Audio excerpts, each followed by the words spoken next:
संपूर्ण महाराष्ट्राला हादरवणारी आज मोठी दुर्घटना घडली।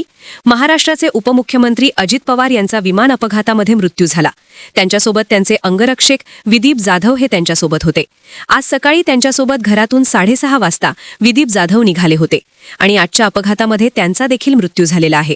विटावा येथील श्रीकृष्ण विहार या इमारतीमध्ये अनेक वर्षापासून ते राहत होते।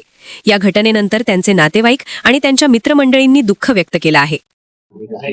कसे संबंध होते सगळ्यांसोबत आणि पहिली बातमी समजल्यानंतर काय नेमकी प्रतिक्रिया? विदीप जाधव हे गेल्या 27 वर्ष इथे वास्तव्यास होते। इथे अतिशय मनमिळावू आणि सर्वांशी मिळून जुळून राहणारा स्वभाव त्यांचा होता। सोसायटीमधील सर्व नागरिक असतील किंवा इथले परिसरातील मुलं असतील त्यांच्याशी हसत खेळत असायचे। आणि आज सकाळी जेव्हा आम्ही तुमच्या प्रसारमाध्यमांच्या बातमी बघितली तेव्हा राज्याचे आदरणीय उपमुख्यमंत्री अजितदादा यांचा विमानाचा अपघात झालाय आणि त्याच्यामध्ये विदीप जाधव आणि अजितदादा यांचा मृत्यू झालाय, तर आम्हा सूर्यनगर वासियांसाठी विटावासियांशी दुःखाचा डोंगर कोसळलेला आहे। त्याच्यानंतर घटना कळल्यानंतर त्यांची आई इथे घरी होती। सर्व आजूबाजूच्या परिसरातील आमच्या महिला असतील, बंधू असतील त्यांना भेटायला आले, त्यांना धीर देण्याचा प्रयत्न केला।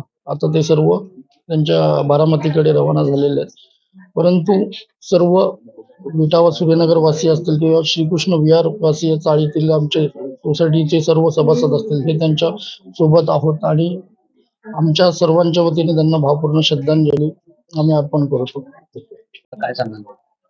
आम्ही साधारण 27 वर्ष झाले आम्ही विटाव्यात राहतो आणि आमचा आणि दादवांचा आमचं म्हणजे घरच्यासारखं संबंध, नातेसंबंध होते आणि दादाचा स्वभाव खूप चांगला होता, मनमिळावू होता आणि तो पोलिसात असतानाही तो म्हणजे सगळ्यांशी एकदम प्रेमाने असा वागायचा तो। आणि आम्ही आता सकाळी त्याला पाहिले इथून जाताना 6 वाजता आणि आम्हाला असं मनात आणि स्वप्नात असं वाटलं पण नव्हतं की अचानक 2 तासामध्ये अशा गोष्टी आमच्या कानावर येतील आणि एवढं दुःख आमच्या पूर्ण सोसायटीला आणि घरातल्यांना होईल असं वाटलं नव्हतं। कोण कोण या ठिकाणी त्यांच्यासोबत राहत होते?